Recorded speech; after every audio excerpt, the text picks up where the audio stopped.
Okay, so now we'll load one of these hoppers up, and I'm going to pull this side off so that you can see where you calibrate the water flow with the dump valve over here on this side, and then over on this side of the unit, the boards, the power board, access to the main power switch, the fuse, and all of that is over on this side.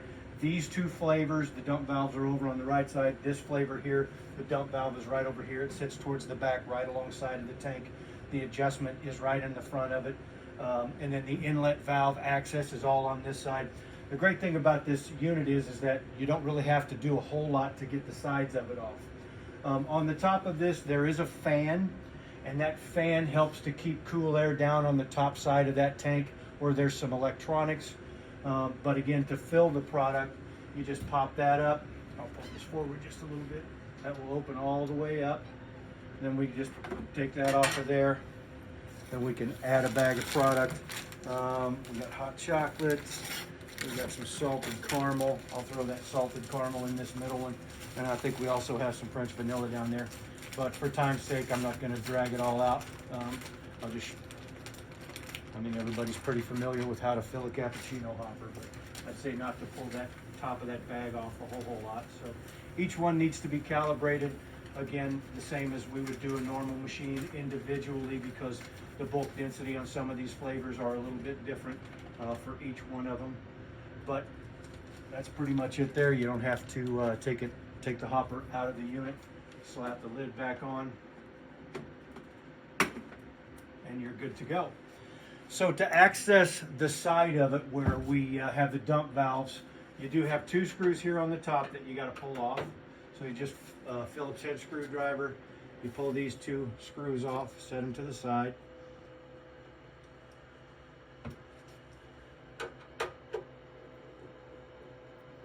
There's a couple of little hooks on the very back side of this, which locks it to the top. So then once you get those screws out, you pull this up a little bit and just push it back, and then that top pops right off. You don't have to completely remove the top, although you can, but there is a plug in here for the fan that you have to disconnect in order to get that out of there. You can see that right there. So you just pull that in half, but it's not necessary to get the sides of it off. You can just push it down in there. Now the great thing about this is that, again, we talked just a minute ago, it doesn't take a whole lot to get the side of it off. You do have to pull the drip tray out. So pull the drip tray out, set it aside somewhere. And then to get the side of it off, this little bar right here, you got a little hand grip. You can just use this. You pull straight up on it and straight out. The side's off. And that's really it. I'll move here so you can see it. There is a little ground strap right there that you can disconnect and pull that off to the side and set that off of there. Okay, so as you can see, there's a little ground strap. Inside of here is your power board. If you look back in there, your whipper motors, your blower motor, you've got your power block. There's your heating or your inlet valve. Here's the tank fill hose. And then this right here is the dump valve for this first flavor. As you can see, it runs into the backside of the whip chamber there.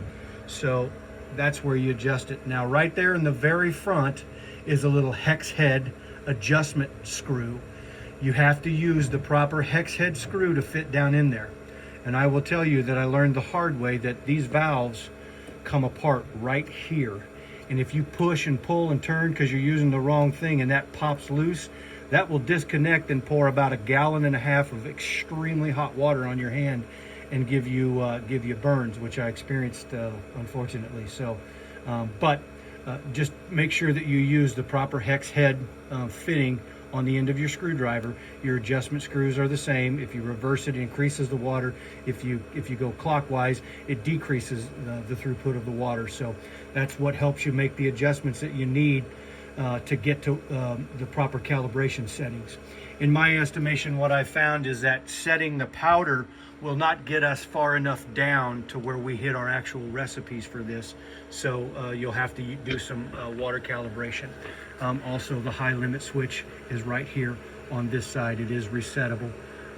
So there you've got that. And then in the top, you've got your fittings for your tank element, and your fill valve or your fill probe is in the top over there, so as well. So that's the top of your tank. You've got a fill and then an overflow. So, but that's the right side. Again, pretty simple in its estimation. And power blocks down inside there.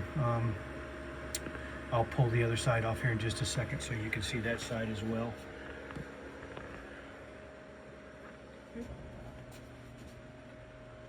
And then again, to put it back together, it's simple. You see you've got these two screws, this one, and they mount in these holes right here. So you just have to make sure that you're in the proper spot for each of them. Okay, and then you just slide it in, and then it drops right back down, and you're connected. So the one on the right side is a little bit, it's pretty much identical. I'm going to turn this sideways so that we can see it a little bit better. It's pretty identical to the other side. The only exception being is that on this one, you have the door. So when you pop it up off of there, you just pop it straight up the same way. You'll just have to make sure that you have a place to set it up against, and you can't go super far with it. My recommendation would just simply be to bring it around to the front side. And that way you can get access to all the stuff that you need over here. As you can see, the right side adjustment, this is your two dump valves for both your flavors over here. This is your power board right here. This is your power switch. Over next to it is the fuse, and then next to that is where you plug in the actual power cord. But this is your main control board. Down inside of here is a secondary board, and then the board in the door also is connected to this main power board. But again, these are your adjustments for the two other flavors up front. And really, you just adjust it the same way and do the exact same thing that we do when we're calibrating a normal machine.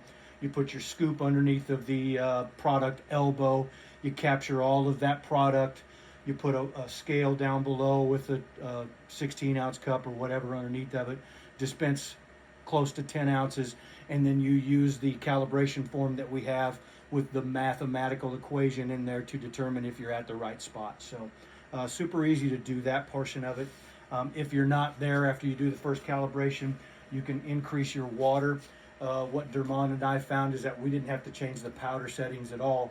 We just increased the water and got right to where we needed to be. The 12 ounces of water dispensed 1.95 ounces of product, which was right within the wheelhouse of the 1.75 to 2 ounce calibration settings that we utilize. Again, when you're placing this back on, you just want to make sure that your lid's kind of out of the way. You've got your screws here. Make sure that the grounding strap that's on there is connected. Then you just line up your holes, your screws with your holes. Easier said than done sometimes. There you go. And you just push it back down and you're good to go.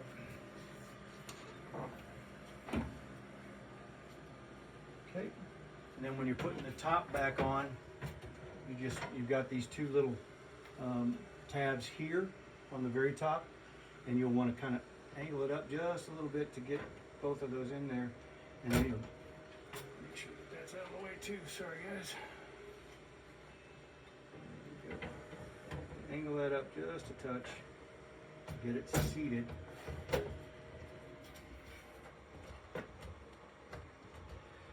And then you just slide it forward to where your screws holes are. Oh, that side,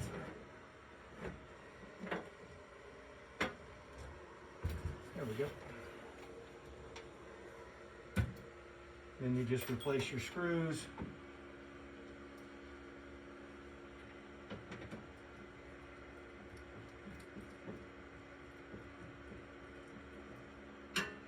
And you're good to go.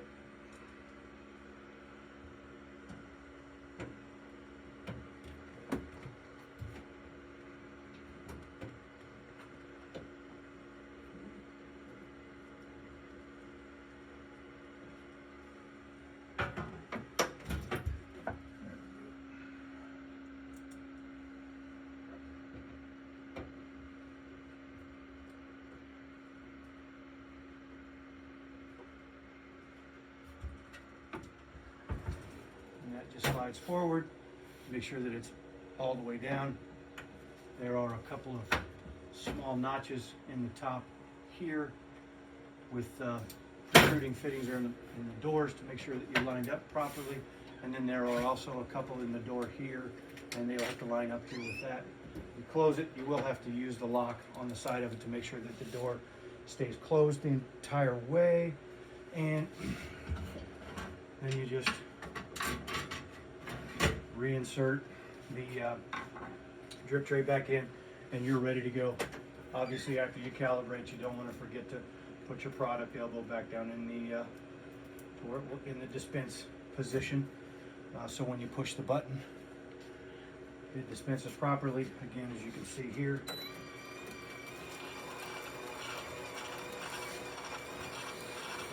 On this one, it's pretty imperative that they actually do stop about 2/3 of the way. It does run some extra water through there, a little bit more than the other ones, just to make sure that the dispense chamber and the mixing chamber and the whipping chamber are all cleared after the fact. You can see right down here on the front, you've got the green light, which shows that it's in use. If this ever pops up, it'll be a little red indicator there that says no water, and then this will pop up as a little red indicator that looks like waves of water telling you that it's heating. So that's pretty much what these are on the front there. So if you ever see any of those on, no water, or you get an error along those lines, or if it's constantly heating after it's been sitting for a while, you may have an issue with the high limit switch. You may have an issue with your heating element. It could be a problem with the board. We don't have enough familiarity with these yet to know that we're going to have any issues with the units, or if anything is a normal problem. We're hoping that we don't, but we do have parts available that we'll be sending out along with these as well. So trying to think of what else.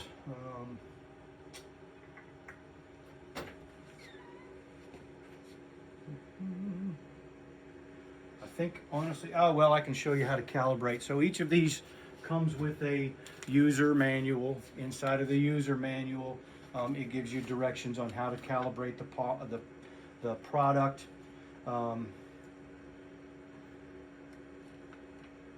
The powder. It shows you exactly how to set it and how to use that.